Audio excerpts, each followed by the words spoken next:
Саламатсыңарбы, кымбаттуу 9 класстын окуучулары. Бүгүн биз дагы бир кыргыздын алып таланттуу жазуучуларынын бири боюнча кеп кылмакчыбыз. Бул албетте кыргыз эл жазуучусу, көрүнүктүү прозаик, драматург Касымалы Жантөшев боюнча болмокчу. Жантөшев 1904-жылы Ак Суу районундагы азыркы Тепке айылында жарык дүйнөгө келген. Бул Залкардын жанагы адабий кечелерде улуу инсандардын эскерүүсүндө жана өзүнүн эскерүүсүндө 16 жашында гана алгачкы жолу кат сабатын жоюп кат тааныган дейт. Бул боюнча өзү балдар арепти алгачкы жолу Орзакун деген мугалимден үйрөнүп, эң алгачкы жолу 1920-жылы ал кишинин колунан биринчи жолу китеп көргөндүгүн Тепкедеги жана жаңы мектеп деген эскерүүсүндө баяндап жазып кеткен балдар. Бул киши 1921-жылы комсомолдун катарына өтүп, ошол жерде эмгектенип калат балдар. Бул киши ошол мектепте окуп жүргөндө дагы чыгармачылыкка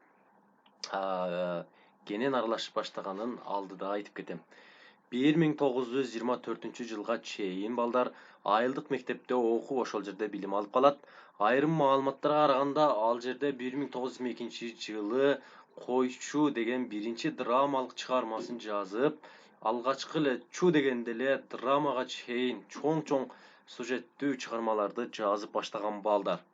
Эми 1926-жылы Фрунзедеги педтехникумда окуп, бул жерде чыгармачылык ишин а дегенде эле драмадан баштап, Койчулар, Түштө жана башка ушул сыяктуу көптөгөн чыгармаларды жарыкка чыгарып турган балдар.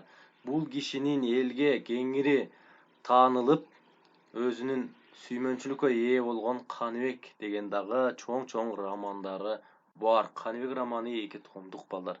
Эми Жантөшевдин окуу китеби 1 жылдык сабатсыздар үчүн кыргыз тилинин грамматикасын окутуу методикасы деген дагы бар. Колхозчулар үчүн окуу китеби деген дагы бар. Бул киши бир эле балдар жанагы мектеп балдарын өстүрүү жөнүндө гана эмес балдар, эсеп чыгаруу, математикалык жолдорду жана бөлчөктөрдү дагы укмуштуудай сонун чыгарган. Бул тууралуу эсеп чыгаруу жана анын жолдору, бөлчөктөр деген китептерди да чыгарып, анын системасына чоң салым кошкон улуу адамдардын сап башында турат десек болот. Албетте жазуучуларда мындай көрүнүш көп кездеше бербейт. Бир эле учурда жазуучу жана ошол эле учурда математик болгон жазуучулар аз. Эми китептердин балдар көрүнүп тургандай бул Жантөшев балдар тил илими боюнча, методика боюнча, алтырмак арифметика боюнча дагы маселелерди карап, кызыгып жүргөн. Эми жазуучу ушуга улай 1930-жылы методист район башчы болуп дагы тоолук аймактарда методист катары дагы иштеп, мугалим болуп иштеп келгени дагы жазылат. Эми жазуучунун балдар аймактардагы баягы мугалим болуп жүргөндөгү жашоосу, чыгармачылык изденүүсү жана анын багытын аныктоого мүмкүнчүлүк ачкан деп айтышат. Мурда эми эки жетим өндү чакан аңгемелерин жазса, кийин автор көлөмдүү прозанын үстүндө иштеп көрүүгө бел байлап, ошол прозалардын үстүндө көптөгөн эмгектерди жаратып кеткен балдар. Ушуга улай түштүк аймактардагы жана коллективдештирүү мезгилинде курчаган тап көрүнүштүн татаал процессин ошол жанагы күрөштөрдө бетме-бет келген адамдардын аң сезимдеринде болгон өзгөрүүлөрдү реалисттик планда элестете алган 2 жаш повестти жазып, элге ошол учурдагы 1938-жылы жарыяланып, жазуучунун белсемдүү чыгармачылыгын жазып элге тааныткан бул прозачы катары өзүн мыкты тааныта алды деген дагы бир далил болуп кала берет эле балдар.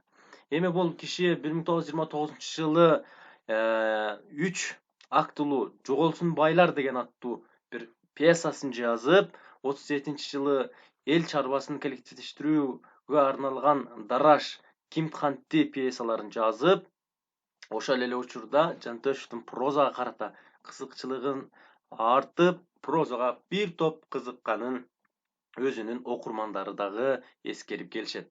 Эми балдар, бул кишини айрыкча адабият жаатында жанагы кыргыз элинин аттуу баштоо адамдары дагы аябай көп эскерип келишет. Эми жазуучунун элдик турмушка, тарыхый окуяларга жасаган эстетикалык мамилеси, анын негизги китеби Каныбек романы болуп көрүнгөн балдар. Каныбек бул албетте чоң, жогоруда айтып өттүк. Эми бул киши биринчи редакциясы боюнча романдын биринчи китеби 39-жылы, ал эми экинчи томдугу болсо 41-жылы, үчүнчү китеби 48-жылы жарыкка чыккан. Дагы ошол эле учурда элдин сүймөнчүлүгүнө ээ болгон романдардын катарында. Анан кийинчерээк автор эл арасына кеңири тарап атка ээ болуп кеткен бул чыгармасынын кайрадан кайрылып, экинчи редакциясын иштеп чыгат балдар. Бул редакцияда автор мурдагы эки китепти бириктирип эле, биринчи китепке үчүнчү жана жанында жазылган төртүнчү китепти бириктирип, экинчи китепке айландырат. Эки томдукка гана айландырып, бардыгын топтоп, ошол китепке салыштырган балдар. Эми караңыздар, бул кишини адабий эскерүүлөр көп дебедикпи? Ошо буга чейинки КТРКнын бир эскерүү кечеси бар эле. Ошону силерге коюп берейин.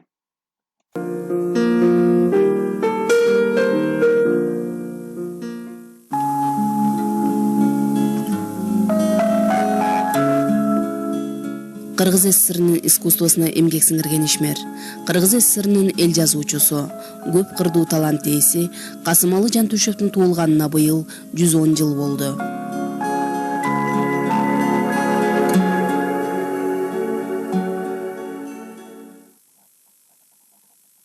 Каскемдин балдары 80ге апсып 80ге чыгып калдык. Жап-жаш эле кеткен экен деп баягы айлыга барганда дагы эстеп, бир айдан бизде баскан турган жерлерин багына барып, дала жолу кончубуз бала келсе, иш кылып, ошол жанагы аксуулуктар тиги эмелер ошол облусту башкарган жетекчилер жакшы өткөрүштү, мен абдан ыраазы болуп калдым.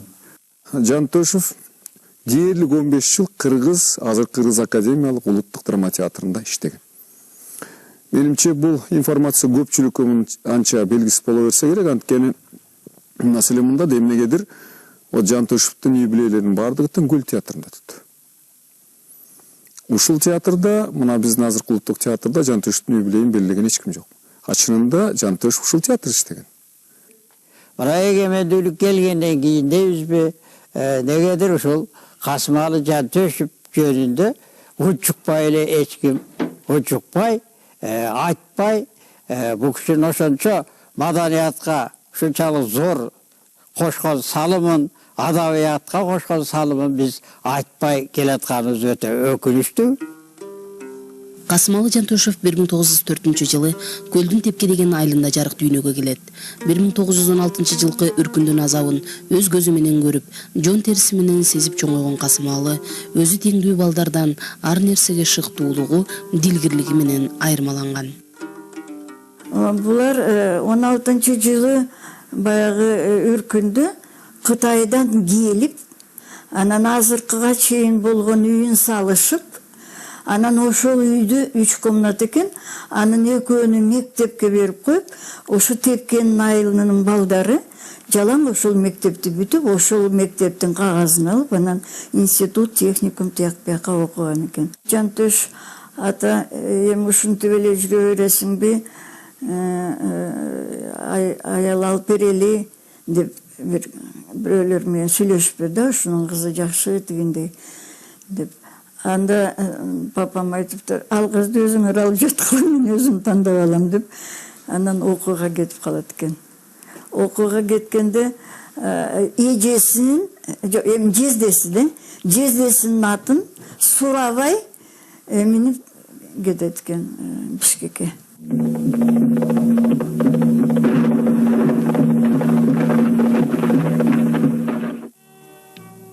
Ошентип, алыстан тартып келген Касымалы Жантөшев бактыга жараша алгачкы кыргыз интеллигенциясынын учкан уясы болгон педтехникумдан билим алат.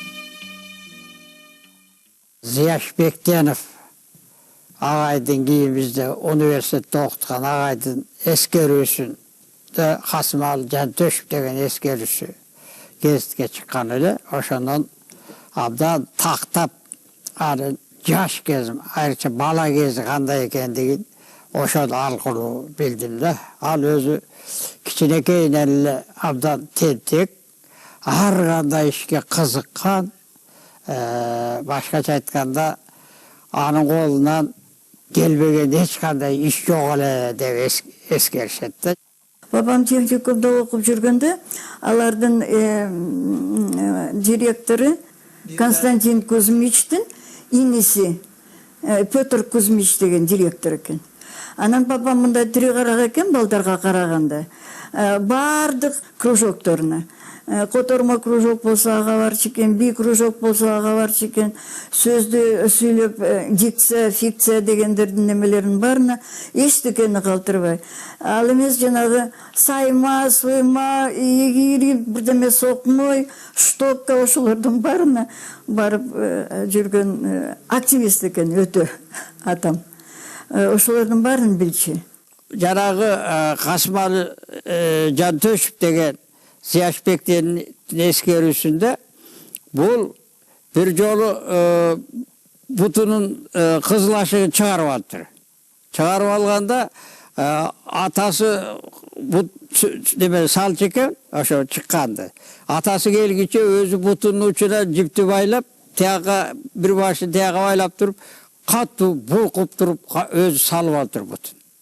Анан бир жолу дейт педтехникумда 40-50 окуучу алиги гираны көтөрүп ойноп атышкан экен да. Ошондо ошол түшүп кетип, мурдун жалпайтып кетиптир. Касымалы жалпак болуп калыптыр. Анан ошондо бар жогу хан дейт, Зияшбектер айтат. Барсам бар жогу хан дейт. Аңгыча кимде жумуру калем бар, карандаш бар дейт. Бирөөсү бере койсо, ошону мурдуна салып көтөрүп мындай. Эки мурдун тең көтөрүп, ордуна келтирип алыптыр өзү. Ошол эле жерде. Анан аңгыча мына балдар дал ушундай биздин улуу жазуучубуздун өмүр жолун эскерүү да биздин улуу акындар дал ушундай эскерип келген балдар. Эми биз дагы бул кишиден өрнөктүү өмүрүнөн көптөгөн нерселерди алсак болот. Албетте бунун жазуучулук чыгармачылыгы боюнча, аракетчилдиги боюнча, ойлоп тапкычтыгы боюнча жана башка ушул сыяктуу толгон токой нерселерди үйрөнсөк болот балдар. Эми бул дагы силерге жетишсиз маалымат деп ойлойм. Силердин китебиңерде дагы бар, силер дагы бир сыйра көз жүгүртүп окуп чыккыла. Андан кийин биз кийинки сабакта дагы толуктайбыз балдар. Эми мен силерге үйгө тапшырма бергим келип турат. Балдар, үй тапшырма дептериңерге керектүү жерлерин жазып аласыңар баягыдай. Себеби экзаменде мен силерден сураганда баягыдай бир сыйра кайталаганда дептериңерди ачсаңар, алган билимиңерди тез жана бачым эске саласыңар. Андан кийин балдар, силерге суроо, силердин оюңарча жазуучубуз башкалардан эмнеси менен айырмаланат балдар, Мисалы, стиль боюнча, аракеттүүлүгү боюнча, эрктүүлүгү боюнча, жанагы ойлоп тапкычтыгы боюнча, жанагы гира түшүп кетсе мурдун түздөй калгандыгы боюнча, бутун салып алгандыгы боюнча жана эскерүүлөрдү айтылды. Жана башка ушул сыяктуу нерселердин бардыгын силер өзүңөрдүн жанагы конспектиден кийин улап туруп, силердин оюңарча, биздин оюбузча башкалардан эмнеси менен айырмаланат деп жазып туруп, сүрөткө тартып жибересиңер. Анан эскертүү балдар, тапшырманы бүгүн саат 8:00 чейин гана кабыл алам. Андан кийин жибергендерди мен кабыл албайм балдар, мурункудай болбойт. Анан класстын аты жөнүн, классын жазбаган окуучуларды да кабыл алынбайт балдар. Анан мен мурунку жиберген бааларыңарды кыргыз тилден алып койдум. Көпчүлүгүңөр адабияттан тартып жибербедиңер. Мен мурунку сабакта атайын жибергенмин силерге. Анткени дагы бир сыйра толуктап бышыктап алалы дегенмин. Силер болсо жиберген деп туруп койдуңар. Кээ бир балдар агайт жибергем деп жиберди, кээ бирлери болсо өзүнүн уруксатымды сурады, жиберейинби деп. Бирок мен силерди баары бир кайталап алсын дедим, себеби ал тема аябай үркүн темасы, аябай чоң тема болчу. Бүгүнкү биздин сабакты ушу менен жыйынтыктайлы. Силерге тапшырма дайын болду, 8ге чейин жибересиңер, аты жөнүңөрдү, классыңарды жазып. Анан кийин кийинки сабакта дагы улайбыз. Бышыктоо сабактарында да бул киши боюнча дагы эл билбеген жактарын, балким китепте жок жактарынан дагы башка маалымат, башка булактардан алган маалыматтарды да силерге жеткиргенге аракет кылам балдар. Күнүңөр көңүлдүү улансын. Тапшырмаңарды аткарууга ийгилик каалаймын.